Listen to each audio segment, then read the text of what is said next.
Dear all, we are the students of Xavier Institute of Management, Bhubaneswar. Today, the topic that we are going to present upon is sustainability practices in the pharmaceutical industry. Now, before we proceed, I'd like to introduce my team. The team members are Trisha Agarwal, Upgesh Singh, Vachan Aditya, Vibhor Jain, Vivek Tripathi, and Asim Kapoor. And the first thing that we will do is we will analyze the global pharma industry. If we look, the current market size of the global pharma industry is 1,050 billion US dollars, and it is bound to grow by 5% per annum in the next 5 years to 1,276 billion US dollars by the year 2020. The Indian pharma industry is the fastest growing market in the pharma global scenario. The growth rate has been pegged around 15% per annum. The current market size is 30 billion US dollars, and it is bound to grow to 55 billion US dollars by the year 2020. Some of the reasons, if you look, why the Indian market has showing the highest growth is because it offers a cheap labor, and also the high skilled labor required for production to be employed in the production house plants is easily available in India. There are many companies which are setting up their shops in India for manufacturing for the global market. Now moving on, we will analyze the product development life cycle. What is the product development life cycle in a pharma company? The first stage is drug discovery, the second one is drug development, the third is clinical trials, the fourth is approvals from the regulatory body, and the fifth, after the approvals are received, is the market launch of the drug for the normal public. If you see in this, the drug development and the clinical trials are the stages where most of the sustainability practices needs to be employed in order for making the industry sustainable. During the drug development phase, there is a lot of energy that is used, a lot of natural resources are used, while the scientists are trying to find the right drug and make the drug as a usable by the normal public. During the clinical trials, it is observed that most of the trials are followed. There are unethical practices that are followed by many of the companies. The companies try the drugs on the people and animals which harm them, and also this is harmful for the natural resources in and around the manufacturing plant. Moving on, let's see what issues that needs to be addressed. The issues that needs to be addressed are environmental capital, energy, water, waste and efficiency, social capital, access to medicine, safety of participants in clinical trials, counterfeit drugs, drug safety and side effects, ethical market, affordability and fair pricing, human capital, safety of the employee and health and safety of the people working in the environment, governance, manufacturing and supply chain quality management, corruption and bribery. In the social capital, one of the most important issues is ethical marketing. It has been rather observed that most of the people have reported that the salesperson of the particular drug company sell the drug to the general public or the doctors by giving wrong benefit or telling the wrong benefits about that drug, or selling the drug as a counterfeit drug. These are the things that need to be addressed in order to ensure that the practices are sustainable in the pharma company. We have taken a report from Johnson & Johnson and will discuss how sustainable is the healthcare industry. 79% professionals feel that sustainability initiatives should protect the staff. 60% professionals feel that sustainability is an important feature while choosing a hospital, and 69% professionals feel that sustainability is an important parameter to improve the health outcomes.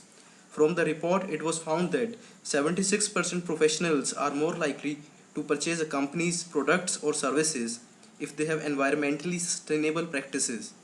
60% people have reported that hospital has a strong commitment to sustainability from the top management.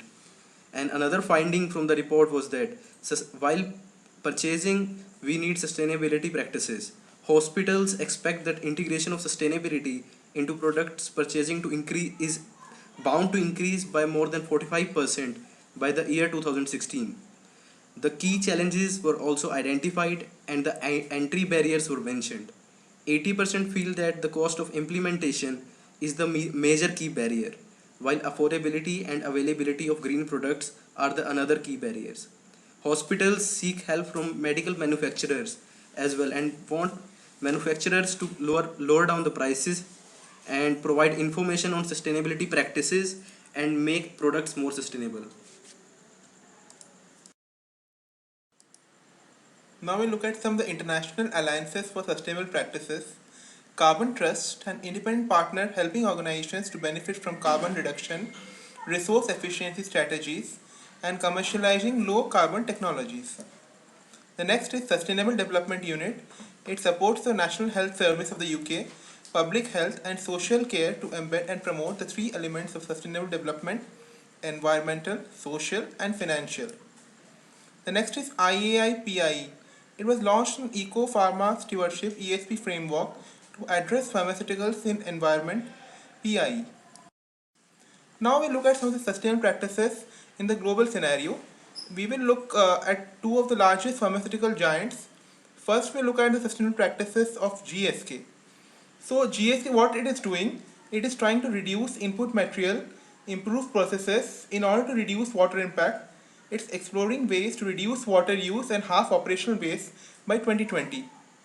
It's also focusing on recycling and generating energy from waste, reusing as much as water, eliminating unnecessary processes in the manufacturing system, removing hazardous chemicals from its drug development and discovery process by applying green chemistry principles in the manufacturing of products. Now moving on to Gilead, it is one of the advanced drug companies, and we'll see what they are doing differently. So distribution in Gilead, they are using sustainable distribution practices like shipping medications to locations all over the globe. To achieve this, Gilead employs insulated shipping containers. They are also using ethical sourcing of materials, which requires not only the company but its partners to share ethical sourcing standards, and suppliers also agree to manufacture products in according to good manufacturing practices. It is also compliant and future ready with by following local laws which include prohibition of human slavery and trafficking. It also ensures that its partners are the right companies to share best practices in order to reduce carbon credit. It also follows replace. Replacing a chemical reaction with an enzymatic or catalytic reaction is normally more efficient, and a chemical reaction produces lot of waste, so catalytic reaction is more favorable in today's world. In the Indian scenario, we'll be discussing the practices of five major companies. Starting with Dr. Reddy's, it was the first Indian pharmaceutical company to be registered under the Global Reporting Initiative, which promotes voluntary sustainability reporting by organizations. Dr. Reddy's also invests heavily in energy conservation. It invested rupees 313.5 million in financial year 14 and rupees 194.4 million in financial year 15.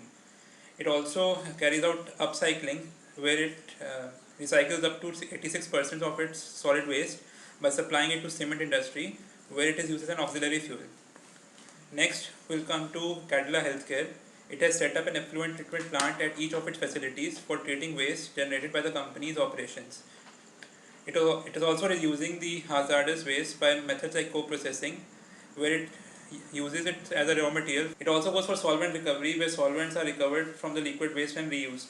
Next, coming to GSK India, it has installed energy meters for all major areas with an energy monitoring system to identify and benchmark area-wise energy consumption.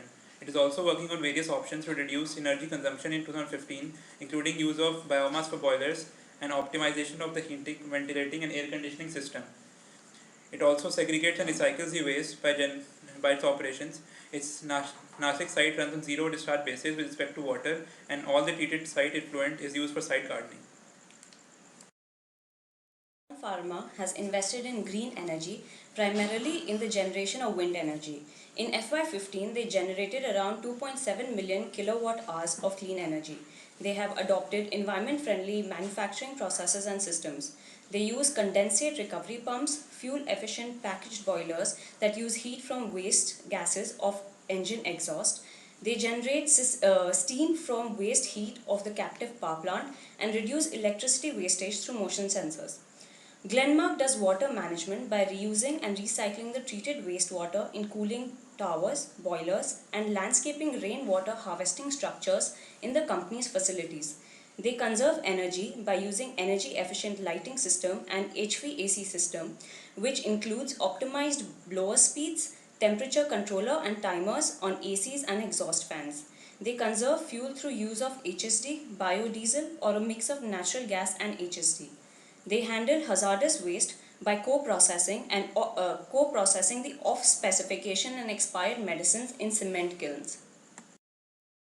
Finally, we come to the recommendations. The pharma sector does not have any specific sustainability reporting requirements in India or globally, whether mandatory or recommendatory in nature. However, globally accepted reporting frameworks applicable to all sectors can also be used by the pharma sector. These are Environment Impact Assessment, UN Global Compact, Carbon Disclosure Project, and many more. Next, there's a need for a stronger regulatory body. The present regulatory body is not as strong as RBI is in the banking sector and IIDA is in the insurance sector. The Central Drugs Standard Control Organization, the regulatory body, should be given more regulatory powers so as to be more effective in the pharmaceutical industry. Compliance with US and international regulation relating to corruption and bribery, for example, US Foreign Corrupt Practices Act and the Bribery Act 2010 should be followed. And then finally, the pharmaceutical industry should reduce the threat to business and consumer safety posed by the counterfeit good drugs.